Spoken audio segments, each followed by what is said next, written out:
Bonjour et bienvenue dans cette vidéo, une vidéo sur l'intuition ou plutôt comment la développer. Je m'appelle Valérie Gendre et je suis maître Reiki en Bretagne. Pour en savoir plus sur mon travail, sur les stages que j'organise pour les 4 niveaux de Reiki et sur les soins de Reiki que je donne en présence ou à distance, je t'invite à consulter mon site internet terre-reiki.fr. Dans les stages de Reiki que j'organise, justement, une des questions qui revient souvent, c'est comment développer mon intuition, comment recevoir des messages, par exemple lorsque je fais un soin de Reiki, et pas seulement. Dans ma vie de tous les jours, je suis personnellement aidée par des flashs intuitifs, par ce qu'on pourrait qualifier aussi des prémonitions, mais pas seulement. Je suis aidée par des choses, des signes qui sont sur mon chemin et qui m'indiquent parfois la route à prendre ou parfois un danger éventuel. Comment j'ai travaillé cette connexion à mon intuition ou à mon guide intérieur, parce que c'est quelque chose aussi que j'appelle mon guide intérieur. C'est venu petit à petit avec mon initiation aux différents degrés de Reiki. Il y a eu pour moi un grand bond en avant après le 3e degré de Reiki, où vraiment j'ai commencé à recevoir des messages pour les personnes à qui je donnais des soins de Reiki et à avoir aussi plus de perception sur ce qui peut m'arriver dans la vie, que ça me concerne moi ou que ça concerne d'autres personnes.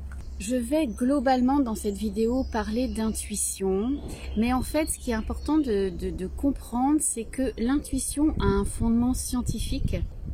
Nous savons que nous n'oublions rien de nos expériences, même si tout ce que nous avons vécu n'est pas sur notre plan conscient, eh bien dans des parties inconscientes de notre cerveau, tout est stocké. Toutes les personnes que tu as rencontrées, tous les événements que tu as vécus, tout cela c'est dans ton cerveau, comme dans la bibliothèque magique d'Harry Potter. Et vraiment, je vois cette partie-là de notre cerveau comme ça, des rayonnages immenses dans lesquels sont stockées toutes les expériences vécues, tout ce que tu as vécu, tout ce que tu as vu, entendu.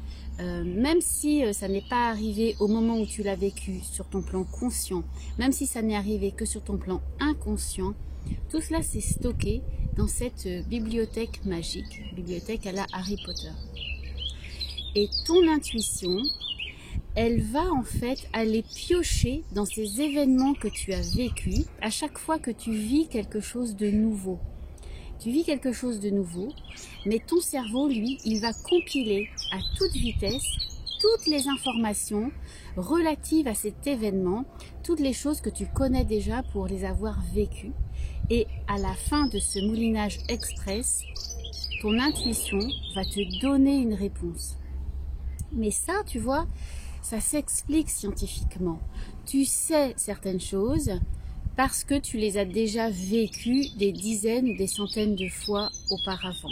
Mais il peut arriver que tu aies des connaissances, que tu saches des choses, que tu reçoives des messages pour les autres qui n'ont rien à voir avec ces expériences vécues précédemment, parce que tu n'as aucun moyen de savoir certaines choses. Donc je pense bien sûr aux messages que je reçois en séance de Reiki pour certaines personnes. Je ne connais pas les personnes, je ne connais pas leur vie et j'ai des messages précis parfois qui arrivent pour elles.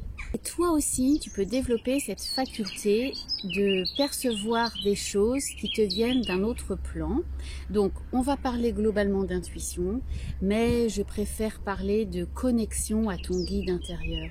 Ton guide intérieur, c'est la partie de toi qui connaît la destination finale, qui sait où tu dois aller, qui sait quelle est ta mission, vers quoi tu tends, qui sait plein de choses donc sur toi et qui arrive d'une certaine façon à se connecter également au guide intérieur des autres personnes que tu rencontres.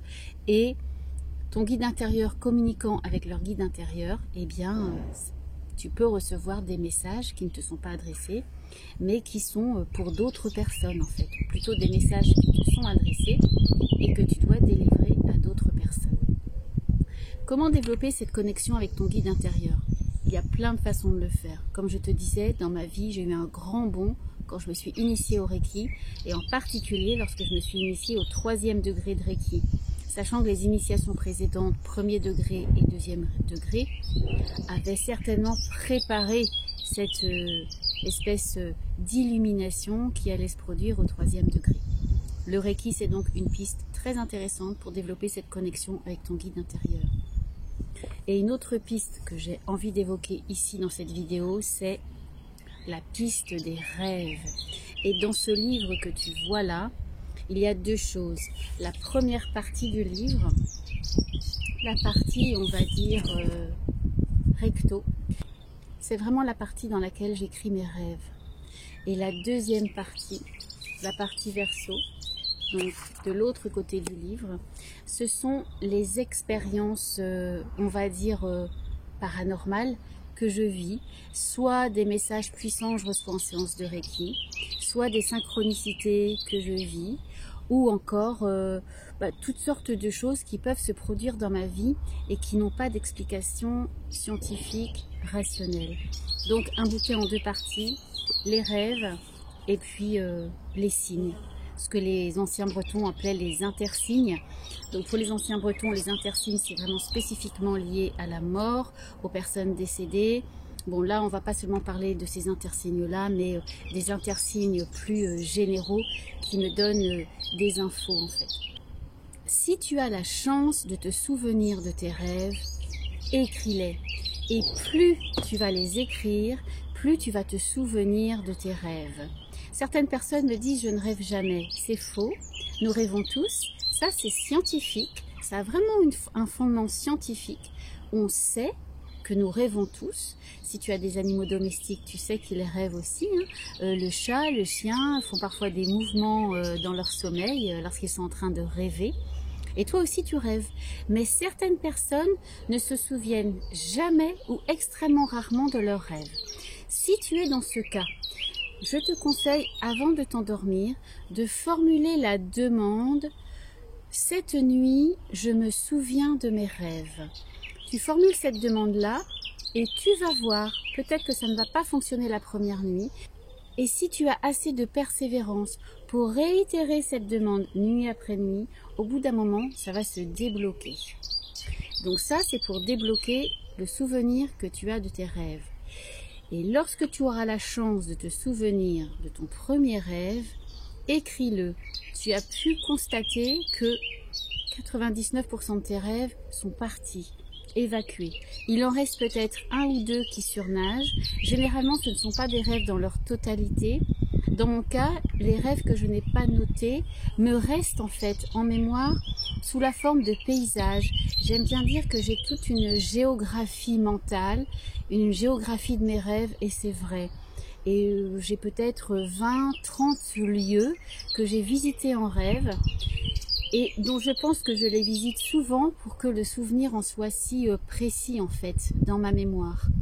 Mais dans ces rêves-là, il me reste la géographie, le paysage et très peu de l'histoire. Un petit peu de l'histoire, mais pas complètement. Et il y a vraiment des rêves que je regrette de ne pas avoir écrits, parce que le rêve écrit, c'est une trace que tu garderas pour toute ta vie. Alors que le rêve non écrit, même si tu es persuadé que tu vas t'en souvenir parce qu'il est tellement vivace, tu as tous les détails, tu as toute l'histoire, il va finir par partir. Parce qu'en fait, le rêve n'a pas forcément vocation à rester. C'est un message qui t'est délivré à l'instant T et ensuite, ce message, il se dissout en fait. C'est, je pense en tout cas, important d'écrire le rêve pour pouvoir t'en souvenir. Plus tu vas écrire tes rêves, plus tu vas te souvenir également de tes rêves. C'est comme si tu enclenchais une espèce de cercle vertueux. Au début, bien, il y a très peu de souvenirs. Et plus tu vas les écrire, plus les souvenirs vont être présents, plus tu vas pouvoir dérouler des rêves entiers. La nuit dernière, j'ai pu dérouler 3 rêves entiers, vraiment, avec une vraie histoire, des vrais personnages, des vraies émotions. Ça a été une nuit extrêmement fertile en rêves. Et j'ai pu constater que dans ces 3 rêves, qui étaient très différents du point de vue de l'histoire, eh bien, il y avait quand même des éléments communs. Il y avait des constructions communes, des bâtiments communs, je dirais, et des émotions communes. Donc, intéressant, pour moi en tout cas, de pouvoir me souvenir de ces rêves. Parce que j'ai une même émotion qui sort de mes 3 rêves. C'est quelque chose pour me dire, attention, en ce moment, tu dois avoir quelque chose à faire avec cette émotion, ou en ce moment, tu vis cette émotion sans même t'en rendre compte. Cette émotion-là, c'est la peur. Alors, peut-être que j'ai un fond d'anxiété latent qui est là et mon rêve me dit « nettoie ça ». Je vais donc travailler avec l'idéal du Reiki concernant la peur. Ça peut être aussi quelque chose qui me dit « attention, méfie-toi, il y a là un danger potentiel ».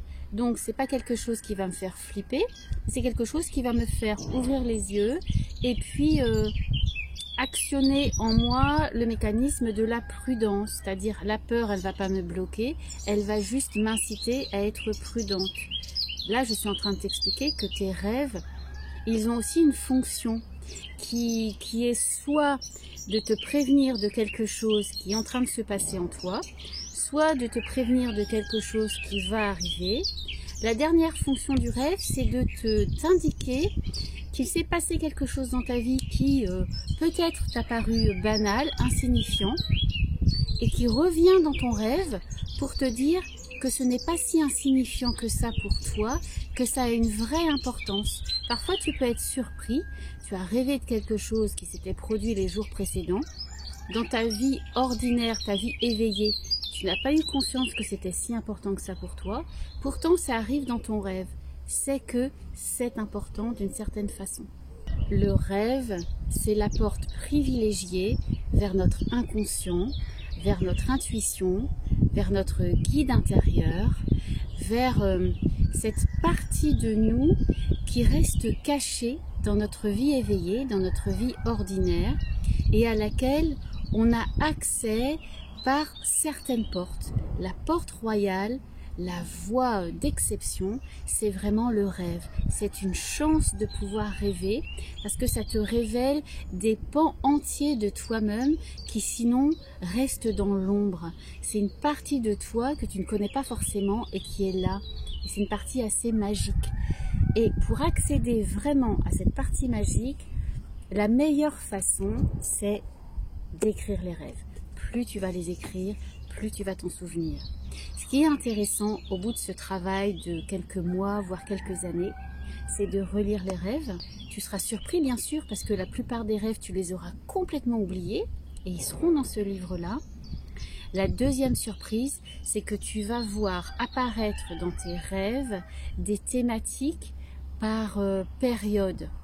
Dans mon cas, par période, je vais rêver de chemin, de route, de voiture, de véhicule. À d'autres moments, je vais rêver d'animaux. À d'autres moments, je vais rêver de maisons, de construction. On n'a pas forcément l'explication tout de suite. C'est intéressant de voir ce tableau de notre vie, en fait, qui se dessine sous nos yeux. Dans tes rêves, tu peux aussi avoir des messages pour d'autres personnes. Et dans ce cas-là, ça va être intéressant de délivrer le message à la personne tel que tu l'as rêvé. Ensuite, c'est la personne qui décode. Autre chose importante sur les rêves, il y a beaucoup de dictionnaires des rêves, de livres des rêves. Il y a un livre en particulier sur les rêves que j'ai lu qui m'a vraiment passionnée, qui est le livre de Toby Nathan, La nouvelle interprétation des rêves. Mais méfie-toi des dictionnaires de rêves, parce que tu as ton propre référentiel. Si je te dis neige, la neige, elle n'évoque pas la même chose pour toi que pour moi. Donc symboliquement, ce n'est pas non plus la même chose. Alors, un dictionnaire de rêves, il a prétention à s'adresser à tout le monde. Sauf que ça fonctionne pas comme ça en fait. Il y a peut-être certains archétypes universels qui vont s'appliquer à tous, mais dans la plupart des cas, eh bien, ça va être ton référentiel à toi, ton histoire à toi qui va être à la base de ce que tu vas rêver. Donc, c'est important d'essayer par toi-même de comprendre la signification de ton rêve. Sinon, tu peux confier ton rêve à une personne de confiance parce que parfois on n'arrive pas à décoder et tu peux raconter ton rêve à quelqu'un et puis laisser la personne te dire ce qu'elle pense du rêve. Elle aura certainement un autre point de vue extérieur au tien et ça peut être intéressant. Mais là, à faire évidemment avec des personnes de confiance parce que un rêve, c'est quelque chose d'extrêmement intime qu'on n'a pas forcément envie de dévoiler à tout le monde. Et si on le dévoile à quelqu'un, eh bien cette personne, elle doit aussi avoir conscience que c'est quelque chose de précieux qu'on lui ouvre, qu'on lui montre, et qu'elle doit le traiter aussi avec 1000 précautions, ne pas le divulguer à d'autres personnes, bien sûr, et puis se lancer dans l'interprétation, mais avec humilité, avec sincérité et sans prétendre non plus avoir la clé. Une dernière chose, quand on a la chance de rêver beaucoup et de se souvenir de nos rêves, quand on se connecte à nos rêves, eh bien on peut parfois faire des rêves lucides. Ça, j'y reviendrai dans une autre vidéo si ça t'intéresse. Un rêve lucide, c'est quoi? C'est rêver et savoir que l'on rêve. Tout à coup, tu es dans ton rêve et tu sais que tu rêves. Ça veut dire que là, tout devient possible. Je t'en parlerai dans une autre vidéo si ça t'intéresse. Si cette vidéo t'a plu, je t'invite à mettre un pouce bleu. Je t'invite à t'abonner à ma chaîne si tu n'es pas encore abonné, à laisser tes commentaires sous la vidéo si tu le souhaites. Et je te dis à bientôt pour une nouvelle vidéo. Namasté. Faites beaux rêves.